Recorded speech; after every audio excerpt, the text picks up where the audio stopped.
इमरान बिल्कुल टूट चुका था। रोज़ सुबह उठ के नौकरी के लिए अप्लाई करना, कॉल्स करना, इंटरव्यूज़ देना और फिर कोई रिस्पॉन्स नहीं। पैसे ख़त्म हो रहे थे, बिल्स जमा हो चुके थे और घर वालों के सवाल अलग। एक रात इमरान ने बस इतना कहा, प्लीज़ गॉड, बस एक जॉब मिल जाए, कुछ भी हो। उसी वक्त उसकी नज़र मॉल के अंदर एक ग्रोसरी स्टोर पर पड़ी। देखने में नॉर्मल था, लेकिन इमरान का दिल घबरा गया। लोग कहते थे कि यहाँ पहले हॉस्पिटल का मॉर्ग था। इमरान ने पहले इग्नोर किया, लेकिन जब वॉलेट खोला और सिर्फ कुछ नोट्स बचे थे तो डर पीछे रह गया। अगले दिन इमरान उस ग्रोसरी स्टोर पे इंटरव्यू के लिए गया। मैनेजर ने ज़्यादा सवाल ही नहीं पूछे, बस एक बात कही, नाइट शिफ्ट कर लोगे? इमरान थोड़ा रुका, फिर बोला, जी कर लूँगा। मैनेजर ने बस हल्की सी मुस्कुराहट दी कि कल से काम पे आ जाना। इमरान को अजीब लगा कि ना तो कोई बैकग्राउंड चेक किया, ना पेपर वर्क चेक किया और बस ऐसे ही हायर कर लिया। इमरान अगले दिन जॉब पे गया। दिन के वक्त स्टोर बिल्कुल नॉर्मल था। कस्टमर्स, बिलिंग, बच्चों का रोना, कार्ड्स की आवाज़ें। इमरान ने सोचा लोग बस शायद ऐसी कहानियां ही बनाते होंगे, लेकिन स्टाफ का रवैया अजीब था। कोई भी फ्रीजर के पास ज़्यादा देर नहीं रुकता था। स्टोरेज एरिया की तरफ जाके सब चुप हो जाते थे। ब्रेक में इमरान ने पूछा, नाइट शिफ्ट मुश्किल होती है क्या? एक वर्कर ने कहा, बस जो दिखे उस पे यकीन नहीं करना।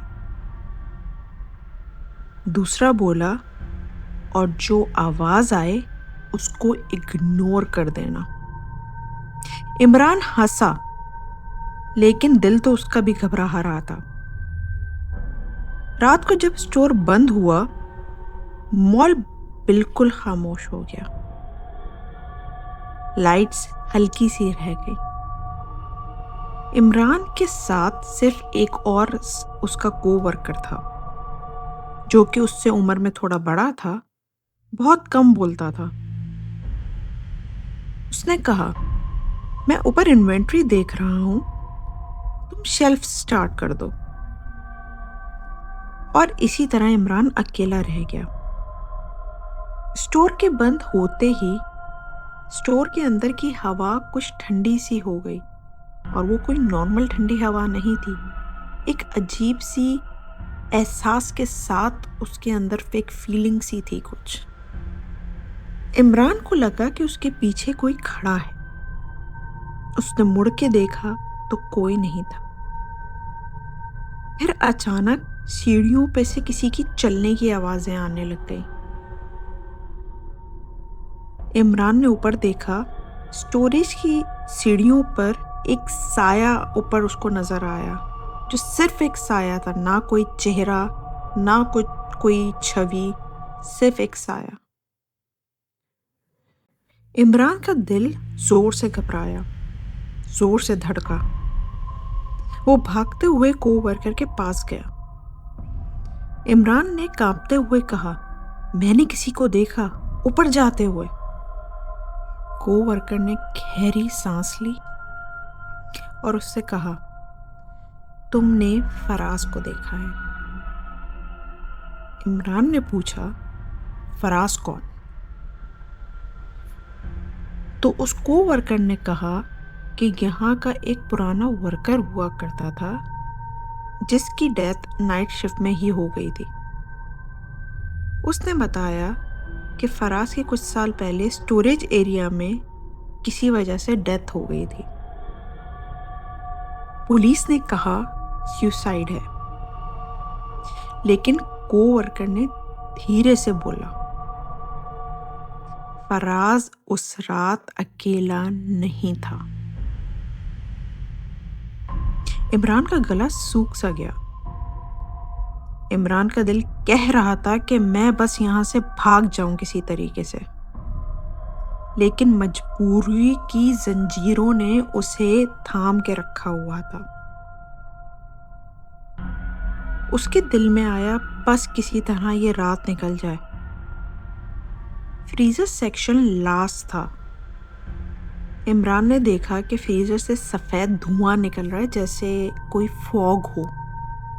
उसने सोचा दरवाज़ा ठीक से बंद नहीं हुआ होगा, किसी से खुला रह गया होगा।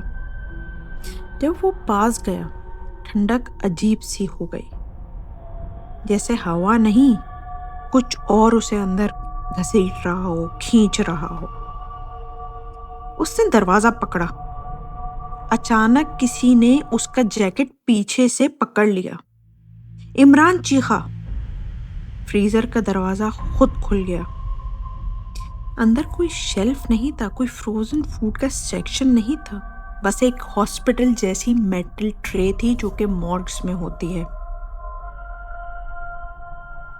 और उस पे थी फराज की लाश, जो इमरान को अपनी आंखों से दिखी। इमरान को यकीन नहीं आ रहा था। उसी दौरान, उसी कश्मकश के बीच, फराज ने उससे कहा, तुम भी रुक जाओ। इमरान के कानों में आवाज़ें गूंजने लगी। सामने कुछ साया सा आने लगा। उसको यकीन ही नहीं आ रहा था कि ये क्या हो रहा है उसके साथ। फराज का रोना, उसकी मदद की आवाज़, एक साया जो सब देख रहा था। इमरान समझ गया, ये जगह लोगों को वापस जाने नहीं देती। इमरान की सांसें धुंध बन गई, जिस्म सुन्न होने लगा, और फिर सब कुछ खामोश हो गया। अगली सुबह जब स्टोर खुला, सब कुछ बिल्कुल नॉर्मल था। शेल्व्स भरे हुए थे, फ्रीजर बंद था, कार्ट्स की आवाज़ें, वही कस्टमर्स, वही बिलिंग, लेकिन एक नया वर्कर रखा गया था। इसी दौरान कस्टमर ने कहा, फ्रीजर से कुछ अजीब सी स्मेल आ रही है। इमरान ने मुस्कुराते हुए कहा, मैं देख लेता हूँ। और जैसे ही फ्रीजर का ग्लास बंद हुआ, उसमें उसको उसका अक्स ही नहीं दिखा।